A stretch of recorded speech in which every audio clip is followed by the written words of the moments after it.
আল্লাহ রাব্বুল আলামিনের কাছে খালেস নিয়তে তওবা করে যদি আপনি আল্লাহর বন্ধু হয়ে যান, আল্লাহ রাব্বুল আলামিন বলে আমার ওই বন্ধুর কোনো ভয় নাই এবং চিন্তাও নাই, আমার ওই বন্ধু আল্লাহর জান্নাতে চলে যাবে। আল্লাহ রাব্বুল আলামিন বলেন আমি তওবাকারীকে 4টা পুরস্কার দিই। জোরে বলেন কয়টা? তওবা করতে পারে আমি আল্লাহ রাব্বুল আলামিন তার পূর্বের গুনাহ রাখি না, ওইটা মুছে দিয়া ওই জায়গায় হাসানা দিয়া আমি নেক দ্বারা পরিপূর্ণ করে দেই। এই জন্য ভাই আমার বাজানরা আমার, আমরা যারা এখানে এসেছি আমরা কিন্তু নিষ্পাপ না, মাসুম না, পবিত্র না, আমরা নবী রাসূল না, সাহাবী না। আমরা আমাদের জীবদ্দশায় বহু অন্যায় অপরাধ বিভিন্ন ভাবে আমরা এই জমিনের উপরে করেছি, নাফরমানি করেছি, অনেক কিছু করেছি। আমাদের অপরাধ এত হয়েছে, আমাদের ডায়েরির ভিতরে আমাদের অপরাধ লিখতে গেলে ডায়েরিতে আটবে না, ডায়েরিতে আমাদের জায়গা হবে না। ভাই আমার, বন্ধুরা আমার, আমরা এটা মনে করে যদি আমরা আজকে থেকে আমাদের জীবনকে নতুন ভাবে সাজাবার জন্য আল্লাহ কুরআন দিয়ে, নবীর সুন্নাহ হাদিস দিয়ে যদি আমরা আমাদের পূর্বের অপরাধের কথা স্বীকার করে আল্লাহর কাছে তওবা করে যদি আমরা সামনের জিন্দেগিটা আমরা যদি যাপন করতে পারি, মৃত্যুর আগ পর্যন্ত, আজরাইল আসার পূর্ব মুহূর্তে পর্যন্ত যদি আল্লাহর নাফরমানি না করি, গুনার কাজ না করি, সৎকারে স্বেচ্ছায় যদি না করি, হঠাৎ যদি ভুলে হয়ে যায় সঙ্গে সঙ্গে যদি আমরা তওবা করি, এমন ভাবে যদি আমি আপনি তওবা করে আল্লাহর জমিনে যদি জীবন যাপন করি, আল্লাহ রাব্বুল আলামিন বলছে ওই বান্দাটা আমার, ওই বান্দাটা আমার বন্ধু হয়ে যায়। আর তাইব হাবিবুল্লাহ, আল্লাহ পাকের বন্ধু যখন বান্দা হয়ে যাবে, ওই বান্দা কখনো আল্লাহর জাহান্নামে যাবে না। যদি বলেন যাবে, যদি বলেন কখনো সে আল্লাহ জাহান্নামে সে যাবে না, আল্লাহ যখন বন্ধু হয়ে যাবে। এই জন্য আসুন আমরা এই সমস্ত কোরআনের মাহফিল থেকে আমরা এমন কিছু শিক্ষা নিয়ে বাড়ি ফিরতে চাই। আমরা বলি সন্তান, আমরা শিক্ষা নিয়ে যাব, মাহফিলে এসে আল্লাহর কাছ থেকে কিছু শুনে সেইটা বাস্তবে পরিণত করার জন্য আমাদের সামনের জিন্দেগিটা হবে পরিবর্তনের জিন্দেগি। যদি বলেন ঠিক কিনা? আমাদের জিন্দেগি হবে পরিবর্তনের জিন্দেগি, আমাদের জিন্দেগি হবে আল্লাহর বন্ধু হওয়ার জিন্দেগি, নবীর বন্ধু হওয়ার জিন্দেগি, সাহাবায়ে কেরামদের বন্ধু হওয়ার জিন্দেগি। তাদের জিন্দেগি, তাদের পথ চলা আমাদের অনুসরণ করতে হবে। সেই পথে আমাদের সামনের জিন্দেগি আমাকে আপনাকে কাটাইতে হবে। আমরা বাজানরা আমার, বন্ধুরা আমার, আমরা এমন অনেক অপরাধ যেগুলা করি, যে অপরাধের কথা আমরা একবারও দিন রাতে কোনো সময় অনুশোচনা করি না, আমরা অনুতপ্ত হই না যে এই অপরাধ করেছি, এর জন্য একটু আল্লাহর কাছে আমরা লজ্জিত হয়ে একটু ক্ষমা চাই। এই সময়টুকু বাংলা এই সমাজে অনেকের দেখা যায় না, ঠিক কিনা বলেন? আমরা এমনই দুনিয়া দুনিয়া করতে করতে বিভোর হয়ে গেছি যে আল্লাহ রাব্বুল আলামিনের হুকুম আহকাম তো পালন করছি না, আবার যে অপরাধগুলো, অন্যায়গুলো করছি, এর জন্য আল্লাহ রাব্বুল আলামিনের কাছে আমরা কোনোভাবে অনুতপ্ত এবং লজ্জিত হওয়ার কোনো সময় আমাদের হাতে নেই। এই জন্য ভাইরা আমার, বন্ধুরা আমার, অল্প ওয়াজ হবে, আমল হবে বেশি। অল্প ওয়াজ হবে, আমল হবে বেশি। জীবন পরিবর্তন করার জন্য অল্প আলোচনায় আমার আপনার জীবনকে পরিবর্তন করে দিতে পারে। বহু ওয়াজ, ঘন্টার পর ঘন্টা ওয়াজ শুনে চিল্লা পাল্লা করে দিয়ে কিন্তু আমল নাই, আমার আপনার জন্য আমল নাই, কিছু নাই, আমি আপনার সামনের জিন্দেগি পরিবর্তন করতে পারছি না, এইটা কিন্তু হতে পারে না। আমার আপনার কোরআনের মাহফিলে এসে এই শিক্ষা অর্জন করতে হবে। এই কোরআনের মাহফিলে এসে আমাকে আপনাকে শিক্ষা অর্জন করতে হবে। কোরআন যদি আমার আপনার জীবনে ছোঁয়া লেগে যায়, কোরআন যদি আমার আপনার সংস্পর্শে চলে আসে, স্পর্শ যদি হয়ে যায়, কোরআন যেমন পবিত্র, কোরআনের ছোঁয়া লাগার কারণে আমার আপনার জিন্দেগি, আমার আপনার জীবন আল্লাহ রাব্বুল আলামিন পরশ পাথর বানায় দিবেন। পরশ পাথর যেমন আল্লাহর জমিনে কিছু পরশ পাথর রয়েছে, যে পরশ পাথরটা ছোঁয়া লাগলে পারে আপনার লোহা দেন, তামা দেন, পরশ পাথরের সঙ্গে যদি লোহাকে যদি আপনি অ্যাডজাস্ট করেন, এক করে দেন, তাহলে পরশ পাথরের ছোঁয়ায় ওই লোহাটা সোনায় পরিণত হয়ে যায়। আর আমার বন্ধুরা আমার, বাজানরা বন্ধুরা, পরশ পাথর যেমন আপনার লোহা তামাগুলাকে সোনা বানায় দেয়, কোরআনটা হলো পরশ পাথরের চাইতে বেশি আল্লাহ রাব্বুল আলামিনের কাছে দামি, আমার আপনার কাছে দামি এমন এক পরশ পাথর কোরআনটা। এই কোরআন যদি আমার আপনার জিন্দেগিতে যদি ছোঁয়া লাগায় দেয়, তাহলে আমি আপনি পরশ পাথরের মতো দামি হয়ে যাব, সোনার মানুষ হয়ে যাব। এই কোরআন যখন আমার আপনার এই কোরআন থেকে শিক্ষা নিতে হবে। আল্লাহ রাব্বুল আলামিন এই কোরআনকে যখন আল্লাহ রাত্রিতে যখন নাযিল করলেন, কোরআনটা দুনিয়াতে যখন অবতরণ করলেন, এই কোরআনের ছোঁয়া যখন রাত্রে হয়ে গেল, ওই রাত্রির দাম আল্লাহ রাব্বুল আলামিন 1000 রাত্রির চেয়ে বেশি মর্যাদাবান করে দিলেন। কোরআনের ছোঁয়া যখন রাত্রে লেগে গেল, লাইলাতুল কদরে যখন কোরআন নাযিল হয়ে গেল, এই কোরআনের সংস্পর্শ যখন পেয়ে গেল, তখন ওই কাজটা এমন পরশ পাথর হয়ে গেল কোরআনের ছোঁয়া লাগার কারণে। আল্লাহ রাব্বুল আলামিন আল্লাহ নবীকে ওহী নাযিল করে জানা দিলেন, কি জানালেন? ইন্না আনজালনাহু ফি লাইলাতিল কদর, লাইলাতুল কদরে খায়রুম মিন আলফি শাহর। জোরে বলেন মারহাবা। কোরআনের সংস্পর্শ যখন রাত্রে পড়ে গেল, ওই কদরের রাত থেকে আল্লাহ রাব্বুল আলামিন 1000 রাতের চাইতে বেশি মর্যাদাবান রাত বানিয়ে দিলেন। জোরে বলেন সুবহানাল্লাহ। কোরআনের ছোঁয়া যেখানে লেগে যায়, রাত দামি হয়ে গেল। ভাইরা আমার, বন্ধুরা আমার, সেই কোরআনের মাহফিলে আপনারা এসেছেন, সেই কোরআনের মাহফিলে আপনারা ওয়াজ শুনতে এসেছেন। আপনাদের জীবনটা যদি কোরআনের সঙ্গে যদি মিলাই দিতে পারেন, আপনার জীবনটা সোনার জীবন হয়ে যাবে, পরশ পাথর হয়ে যাবে, কোরআনের মতো পবিত্র হয়ে যাবে। এইখান থেকে এই শিক্ষা নিয়ে যেতে হবে। এই কোরআন যখন দিনের বেলা, এই কোরআনটা যখন দিনের বেলা আসলো এবং কোন মাসে চলে আসলো? সেই রমজান মাসে যখন এই কোরআনটা নাজিল হয়ে গেল। এইবার দেখেন ওই মাসটাকে আল্লাহ রাব্বুল আলামিন দাবি করে দিল, যে মাসে একটি নফল ইবাদত করলে অন্য মাসে ফরজের সমতুল্য সওয়াব আল্লাহ রাব্বুল আলামিন বান্দা বান্দির আমলনামায় দিয়ে দেয়। জোরে কোন সুবহানাল্লাহ, সুবহানাল্লাহ। সেই আল কোরআনের ছোঁয়া আমাকে আপনাকে, সেই আল কোরআনের ছোঁয়ার ভিতরে আমাকে আপনাকে যেতে হবে।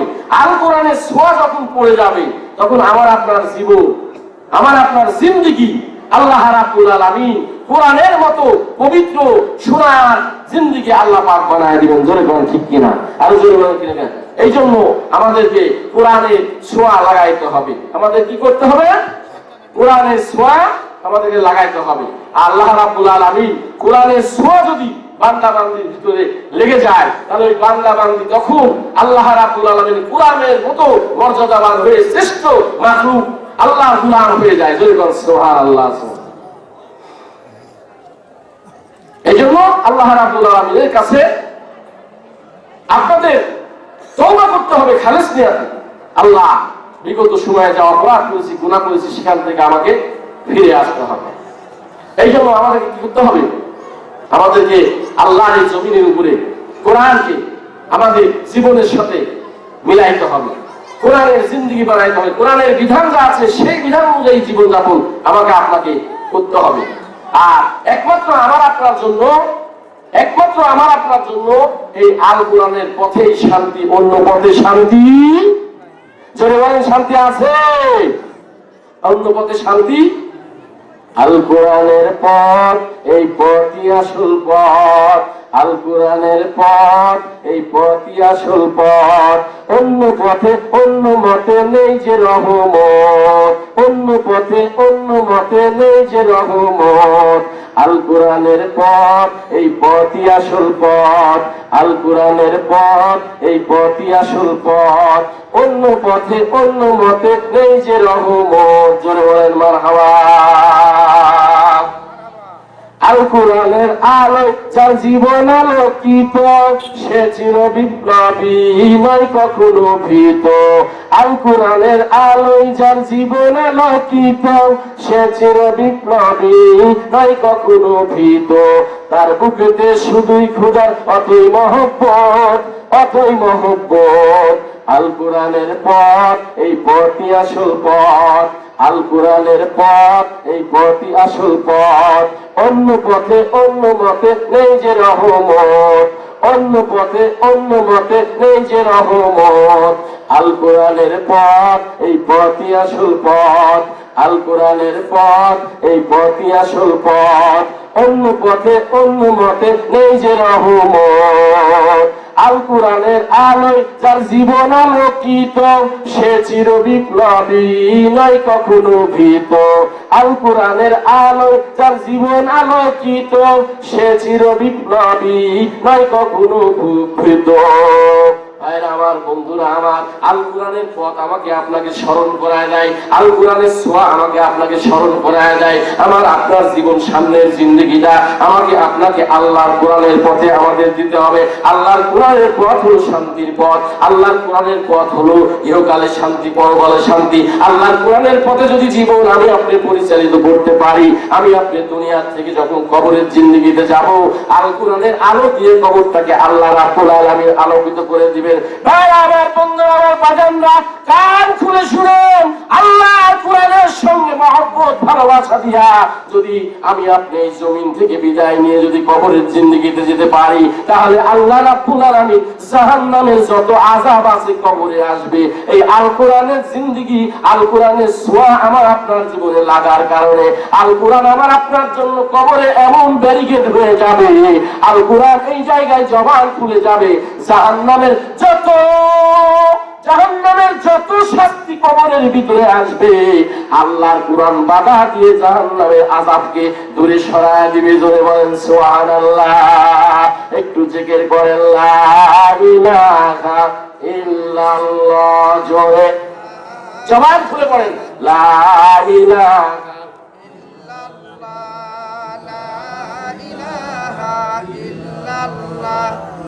লা ইলাহা ইল্লাল্লাহ, লা ইলাহা ইল্লাল্লাহ, লা ইলাহা ইল্লাল্লাহ, লা ইলাহা। সন্ধ্যার আগে যেদিন ডুববে রে বেলা, এক নিমিষে ভেঙ্গে যাবে তোমার রঙেরই মেলা। সন্ধ্যার আগে যেদিন ডুববে রে বেলা, এক নিমিষে ভেঙ্গে যাবে তোমার রঙেরই মেলা। তুমি কারে দিবা জোরে ধুমুক, কার মাথায় ভাঙবা লাঠি, ওই যে দেখো ডাকিতেছে তোমায় কবরের মাটি, ওই যে দেখো ডাকিতেছে তোমায় কবরের মাটি। লা ইলাহা জোরে লা ইলাহা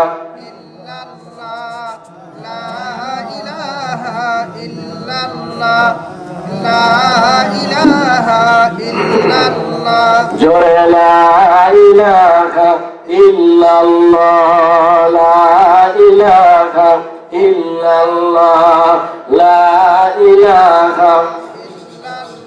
কার লাগিয়া কান্দরে মন কিসের করো আশা, নিরালে বসিয়া মালি দেখতেছে তামাশা। জোরে বলেন মারহাবা। কথা তো আওয়াজ দিতে হবে। হ্যাঁ, এটা তো বিধান তো লিল্লাহি তাকবীর।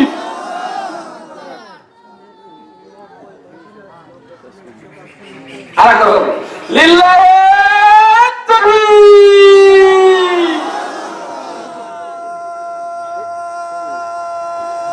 আকবার তা ভিডিও করতে পারবে বাবা?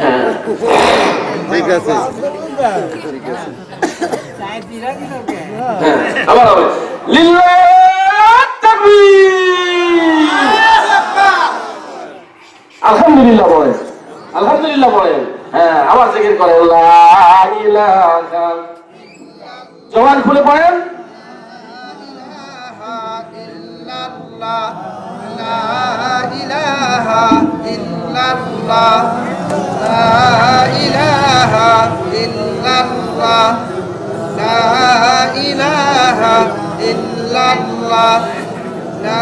খবর পেয়ে আসবে আত্মীয় স্বজন,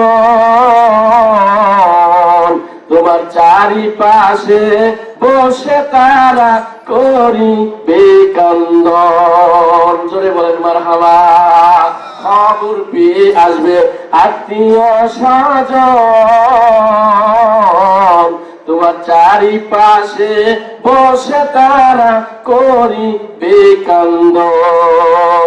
ওরে সাজাইবে মনের মতন, ওরে সাজাইবা মনের মতন, কি সুন্দর পরিপাটি।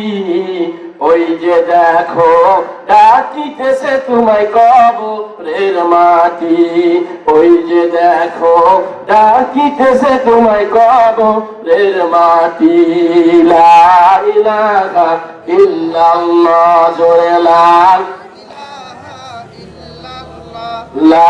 ইলাহা ইল্লাল্লাহ, লা ইলাহা ইল্লাল্লাহ, লা ইলাহা ইল্লাল্লাহ মুহাম্মাদুর রাসূলুল্লাহ। পড়েন সাল্লাল্লাহু আলাইহি ওয়াসাল্লাম। ভাইরা আমার, বাজার আমার বন্ধুরা আমার, যে কথা বলতেছিলাম, আল্লাহ রাব্বুল আলামিনের বন্ধু যদি হতে হয় তাহলে আমাদেরকে খালেস নিয়াতে আল্লাহর দরবারে অনুতপ্ত লজ্জিত হয়ে তওবাকারী হতে হবে। জোরে বলেন ঠিক কিনা? আল্লাহ রাব্বুল আলামিনের কাছে খালেস নিয়াতে তওবা করে যদি আপনি আল্লাহর বন্ধু হয়ে যান, আল্লাহ রাব্বুল আলামিন বলে আমার ওই বন্ধুর কোনো ভয় নাই এবং চিন্তাও নাই, আমার ওই বন্ধু আল্লাহর জান্নাতে চলে যাবে। আল্লাহ রাব্বুল আলামিন বলেন আমি তওবাকারীকে 4টা পুরস্কার দিই। জোরে বলেন কয়টা? আরো জোরে বলেন কয়টা? 1 নাম্বার হলো আত-তাইবু হাবিবুল্লাহ, আল্লাহর বন্ধু হয়ে যায়। আর 2 নাম্বার হলো আমার ওই বান্দা, ওই বান্দি যখন খালেস নিয়তে তওবা করে আল্লাহ রাব্বুল আলামিন তাকে নিষ্পাপ পবিত্র বানায় দেয়। কি হয়ে যায়? নিষ্পাপ হয়ে যায়, পবিত্র হয়ে যায়। সে নিষ্পাপ মাসুম হয়ে যায়, মায়ের পেট থেকে যেমনি বের হয়ে যায়। ওই 50-60 বছরের ওই মানুষটি, বুড়া মানুষটি তখন আল্লাহর কাছে নিষ্পাপ ওই সন্তানের মতন মাসুম হয়ে যায়। তাহলে এইটা আমাদের দরকার আছে কিনা? না শুধু নেচেই যাব, নেচতে নেচতেই কি জীবনটা আমরা শেষ করে দিব? তওবা নাই, আমল নাই, আখলাক নাই, আচরণ নাই, চরিত্র নাই, কিচ্ছু নাই, কোরআন হাদিসের বিধান মানা নাই, তাহলে কি চলবে? বলেন চলবে? আজকে কোরআনের মাহফিলে আমি আপনি এসেছি, কোরআনুল কারীম কত সম্মানিত। কোরআনুল কারীমকে আপনারা ধরতে যায় কত সম্মান দেখান, কত ইজ্জত দেখান। বাবারে বাবারে, কোরআনকে আমি ধরবো, কোরআনকে কত ভালোবাসেন। আল্লাহকে না ধরে ভালোবাসা দেওয়ার জন্য বলেছে নাকি কোরআনে? আপনাকে কোরআন দেওয়া হয়েছে আপনার জীবনটাকে, আপনার জীবনটাকে পরিবর্তনের জন্য এই কোরআন আল্লাহ পৃথিবীতে নাজিল করেছে। এই কোরআনটা হলো হুদাল লিন্নাস, কোরআনটা হলো হুদাল লিন্নাস, সমগ্র পৃথিবীর মানুষের হেদায়েতের জন্য এই কোরআন এসেছে, মানুষের জীবন পরিবর্তনের জন্য। যে অপরাধী সে নিরপরাধ হবে, এই কোরআন এই জন্য এসেছে। জোরে কোরআন সুবহানাল্লাহ। এই কোরআনটা শুধু খালি মুসলমানের নাকি? এই কোরআন কিন্তু শুধু মুসলমানের জন্য আল্লাহ দেয়নি।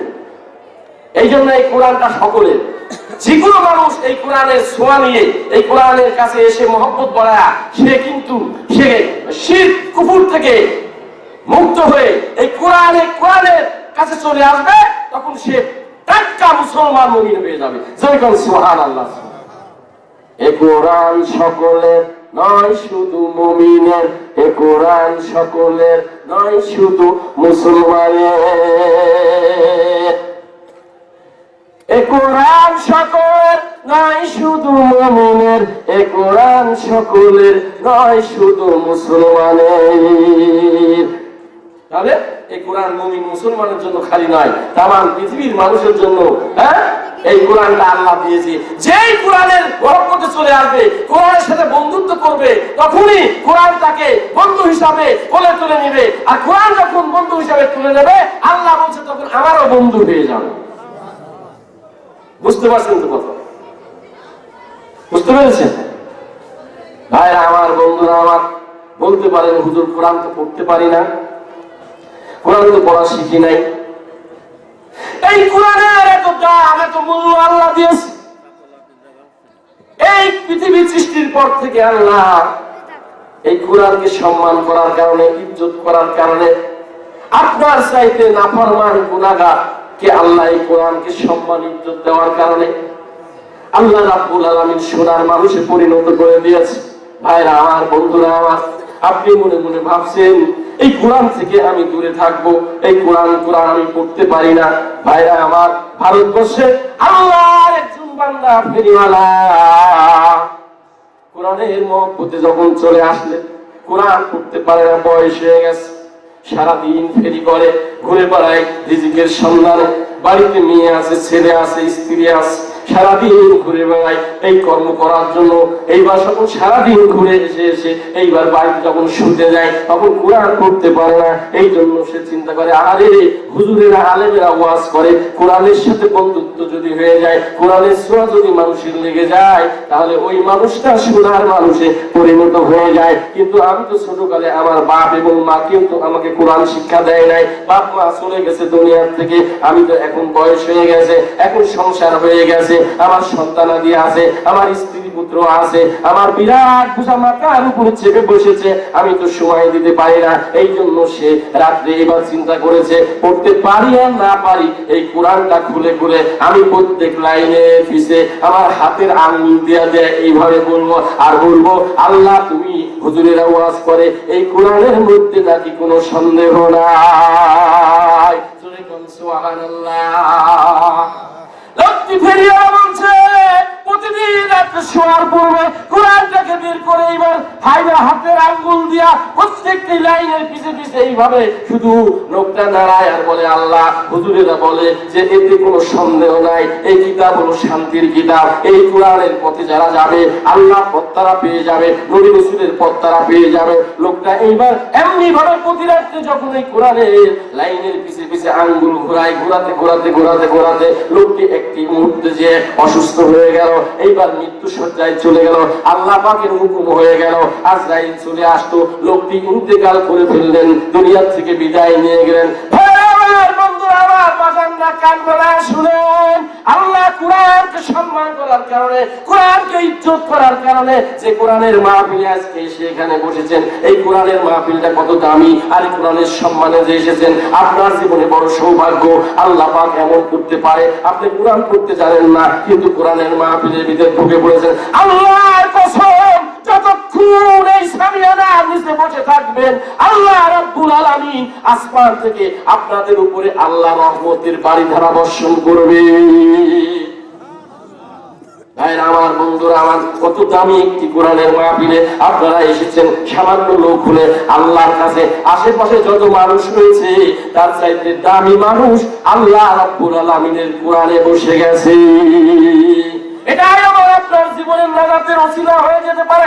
এই জন্য যারা আশেপাশে অযথা সময় কাটাচ্ছেন, আমি আপনাদের হাতে ধরে প্রায় বলি, ভাই আমার, বাগানরা আমার, একটুক্ষণ পরে এই মেলা কিন্তু ভেঙে যাবে, এইটা জান্নাতের বাগান আর থাকবে না, এই জায়গাটা এখন জান্নাতের বাগানে পরিণত হয়ে গেছে। জীবনে বহু রাত ঘুমিয়ে কাটিয়ে দিলেন, বহু রাত তাস খেলে কাটিয়ে দিলেন, বহু রাত কেরামত খেলে কাটিয়ে দিলেন, বহু রাত আপনি জেনার ভিতরে কাটিয়ে দিলেন, বহু রাত বন্ধ কাজের ভিতরে আপনি কাটিয়ে দিলেন। আমি আপনাদের খেদমতে বলি, আজকের রাতের কিছু অংশ যদি আল্লাহর কোরআনের মহব্বতে এই জায়গায় দিতে পারেন, দোকান ছেড়ে চলে আসেন, আল্লাহ জান্নাতের সামিয়ানার নিচে বসে যান, কোরআনের সম্মান ইজ্জতে যদি আপনি একটু বসতে পারেন, না জানি মহান রব আমার আপনার প্রভু, আমার আপনার রহমান, আমার আপনার রহিম, আমার আপনার গাফফার, আমার আপনার সাত্তার হয়তোবা আপনার উপরে সন্তুষ্ট হয়ে যেতে পারে।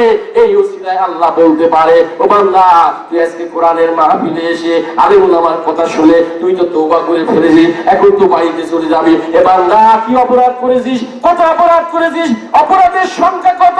এ বান্দা, জানিস আমি আল্লাহ রাব্বুল আলামিন তাম পৃথিবী জুড়ে যদি অপরাধ করে থাকিস বান্দা, আমি আল্লাহ একবার যদি নেক নজরে বান্দা তোর দিকে তাকাই, চুম্বকের মতো তোর জীবনের যত বদ আমল আছে আমি আল্লাহ চুষে নিয়া তোর জীবনটাকে কোরআনের ইজ্জতের কারণে, কোরআনের মাহফিলে বসার কারণে আমি তোকে নিষ্পাপ বানিয়ে দিলাম।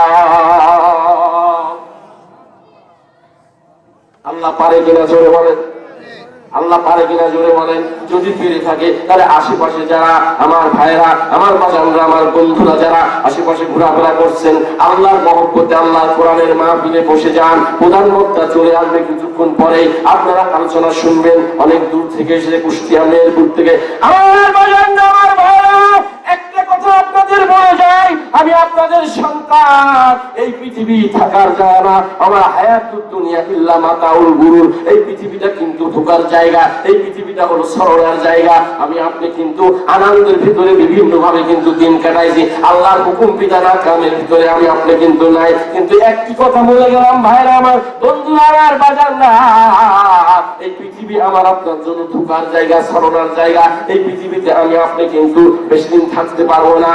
এবং গাছের পাতা যেমন, সবুজ পাতা যেমন শুকায়া শুকায়া যখন লাল হয়ে যায়, ঝরে ঝরে পড়ে যায়, গাছটা নাড়া হয়ে যায়, মানুষে এমন আস্তে আস্তে মানুষের যৌবন আসবে, এরপরে বৃদ্ধকাল আসবে, এক সময় মানুষ দুনিয়ার থেকে বিদায় হয়ে যাবে। আমার আপনার আত্মীয় শুধু কত জন আমার আপনার চোখের সামনে, আপনি যে বাড়িতে বসবাস করছেন ওই বাড়ির ভিতরে আপনার বাবা ছিল, আপনার দাদা ছিল, আপনার দাদি ছিল, আত্মীয় স্বজনরা ছিল, ওরা কিন্তু আজকে নাই। ওই গাছের পাতা ঝরার মতো ঝরে চলে গেছে, আল্লাহ রাব্বুল আলামিনের জমিনের নিচে চলে গেছে। ওই জায়গায় যাওয়ার জন্য আমাকে আপনাকে এই কোরআনের মাহফিল শিক্ষা দেয়, ওই জায়গায় আমাকে আপনাকে যেতে হবে। আমি আপনি চিরদিন ওই বাড়িতে থাকতে পারবো না। ওই জায়গার মাল সামানা আপনার দরকার, ওই জায়গার মাল সামানা আমার দরকার। ওই জায়গার মাল সামানার জন্য আমার আপনার কি করতে হবে? আল্লাহ রাব্বুল আলামিনের হুকুম আহকাম মানতে হবে, আল্লাহ রাব্বুল আলামিনের বিধানগুলো পরিপূর্ণভাবে আমাকে আপনাকে পালন করতে হবে। মিশে দুনিয়ায় আমি আপনি যেহেতু থাকতে পারবো না, ওই জায়গায় আমাকে আপনাকে থাকতে হবে। এই জন্য কোরআনের মাহফিল যত পেয়ে যাবেন, আপনি যদি শরীর ভালো থাকে সেখানে চলে যাবেন, কোরআনের মাহফিলে এসে বসবেন, আলেম আমার কথা শুনবেন, এটা আপনার নাজাতের ওসিলা হয়ে যাবে কবরে। আল্লাহ রাব্বুল আলামিন আল্লাহর জমিনের উপরে বান্দাকে পরীক্ষা করার জন্য, বান্দিকে পরীক্ষা করার জন্য, আমাকে আপনাকে পরীক্ষার জন্য এখানে পরীক্ষা ঘরে পাঠাইছে। এই পরীক্ষার ঘর থেকে পাশ করে যদি আমাকে আপনাকে যেতে হয়, তাহলে নামাজ লাগবে, রোজা লাগবে, হজ লাগবে, যাকাত লাগবে, সদকা লাগবে, দান লাগবে, সবগুলো দিয়া আমাকে আপনাকে এই পরীক্ষাগার থেকে বের হয়ে আল্লাহ কবরের জিন্দেগিতে যেতে হবে। ওই জায়গায় যদি আমি আপনি যাই, ওই জায়গায় যাওয়ার পরে আমাকে আল্লাহ আপনাকে আল্লাহ সুখে শান্তিতে রাখার জন্য আল্লাহ রাব্বুল আলামিন আমার আপনার হায়াত থাকতে, জীবন থাকতে আল্লাহ রাব্বুল আলামিন এই পৃথিবীতে আমাকে আপনাকে কি কি কাজ করতে বলেছেন। আল্লাহ পাক বলেছেন, বান্দা নিষ্পাপ হয়ে কবরে আসবি, যেমন তোর মায়ের পেটের ভিতরে নিষ্পাপ করে মাসুম করে আমি তোকে দুনিয়ার জিন্দেগিতে দিয়েছিলাম। আমি একটি গুনাহ নিয়ে দুনিয়ায় তোকে পাঠাই নাই, কিন্তু বান্দা কেন গুনাহ আজকে দুর্গন্ধ নিয়ে আমার কবরের ভিতরে দিয়ে আসছিস? আমার কবর মেনে নেবে না, আমার কবর মেনে নিতে পারে না, আমার জমিনের মাটি মেনে নিতে পারে না। হে বান্দা সাবধান, হে বান্দি সাবধান, দুনিয়া থেকে কবরে আসার আগে ও বান্দা গায়ে যেন কোনো দুর্গন্ধ না থাকে, ডাস্টবিনের মতো গন্ধ যেন বের না হয়। আমি যেমন নিষ্পাপ করে মায়ের পেট থেকে বের করে দিয়েছিলাম, ওই রকম নিষ্পাপ হয়ে কবরের মধ্যে ঢুকতে হবে, নাহলে কবরের দুপাশের মাটি, দুই মাটি এক জায়গায় হয়ে যাবে, হাড় হাড্ডি সব এক জায়গায় হয়ে যাবে, জাহান্নামের আযাব শুরু হয়ে যাবে। ওই জাহান্নামের আযাবে ওখানে আমার বাপ আছে কিনা, আমার মা আছে কিনা, আমার স্ত্রী আছে কিনা, আমার সন্তান আছে কিনা, এইটা তো আমি আপনি জানছি না। আজকের কোরআনের মাহফিল থেকে আমি আপনি জানতে চাই, যদি বলেন ঠিক কিনা, আমি আপনি জানতে চাই। ওই জায়গায় শান্তিতে থাকার জন্য আমাকে আপনাকে আল্লাহর বিধান বলি মানতে হবে, আল্লাহর হুকুম মানতে হবে। আল্লাহর জমিনে মন্দ কাজ করা যাবে না, নাফরমানি কিছু করা যাবে না, পবিত্র হয়ে কবরে যেতে হবে। পবিত্র হয়ে কবরে যদি যেতে হয়, তাহলে আমাকে আপনাকে নামাজ রোজার পাশাপাশি দান সদকাও করতে হবে। বাপের জন্য, মায়ের জন্য, স্ত্রীর জন্য, সন্তানের জন্য, ওরা এতিম কাঙ্গাল হয়ে গুরুস্থানের ভিতরে তাকিয়ে আছে। ফায়াকুলা রব্বি লাউলা আখারতানি ইলা আজালিন কারীম, ফায়াকুলা রব্বি লাউলা আখারতানি ইলা আজালিন কারীম। ওরা আফসোস করছে কবর থেকে, আরে সন্তান, আরে নাতিপুতি, আরে আমার বেটা বেটি, আজকে তোমরা দুনিয়ায় আসো, আমরা কতদিন এখানে পড়ে রয়েছি, এই জায়গায় বিপদের মধ্যে রয়েছি, এই জায়গায় বাবার মায়ের জন্য দোয়া 1000 টাকা। হ্যাঁ, আমার আসলাম মামা না তাকবীর। তাকবীর। হয় নাই, আরো জোরে দিতে হবে, নারায়ে তাকবীর। 1000 টাকা বলেন মারহাবা, আরো জোরে বলেন মারহাবা, দোয়া করেন আল্লাহুম্মা আমিন আমিন আমিন। আল্লাহ আমিন, দানকারীর জন্য হইও জামিন। হারকে তারি সর্বে কুন্দন রাখে গো, হারকে তারি সর্বে কুন্দন রাখে গো, লান তানালুল বিররা হাত্তা তুনফিকু। আয় আমার বন্ধুরা আমার, আল্লাহ তোমার বান্দা সর্বপ্রথম আমার আসলাম মা 1000 টাকা বাপ মায়ের জন্য দান করেছে। আল্লাহ দানটা কবুল করে নাও। আমার আসলাম মামার আব্বা আমার কবরটা জান্নাত বানায় দাও। আল্লাহ জীবনে যত গুনাহ করেছে মাফ করে দাও। আমার আসলাম মামা বাপ মায়ের জন্য দোয়া করেছে, বাপ মা কবরের ভিতর থেকে আর্তনাদ করছে, ডাকছে সন্তান রে। ওই সন্তান কত কষ্ট করে তোরে দুনিয়ার জিন্দেগিতে মানুষ করেছি, কাঁধে নিয়ে ঘুরে বেড়েছি, তোর মুখের খাবারের জন্য আমি কত কষ্ট করেছি। এ সন্তান, আজকে গোরস্থানে শুয়ে রয়েছি, ভালো এই কোরআনের মাহফিলে কিছু দান কর, কিছু দান করে দে। এই ওসিলায় যদি আল্লাহ আমাদেরকে যদি একটু নাজাত দেয়, ওই কবরের ভিতর থেকে আফসোস করে বাপ মা, ওই বাপ মায়ের জন্য 1000 টাকা দান করলো, আল্লাহ দানটা কবুল করে নিয়ে আমার আসলাম আমার আম্মার কবরটা জান্নাতের টুকরা বানায় দাও। জোরে বলেন আমিন, আরো জোরে বলেন আমিন। আল্লাহর কোন বান্দা বান্দি আছেন আপনার বাপের কথা মনে পড়ে, মায়ের কথা মনে পড়ে, 2000 5000 10,000 টাকা দান করবেন, আল্লাহ রাব্বুল আলামিন আপনাদের উপরে খুশি হয়ে যাবে। বাপ মায়ের জন্য আর এটি শ্বশুরের জন্য। আমার ইদ্রিস ভাই বাপ মায়ের জন্য 500, শ্বশুর শাশুড়ি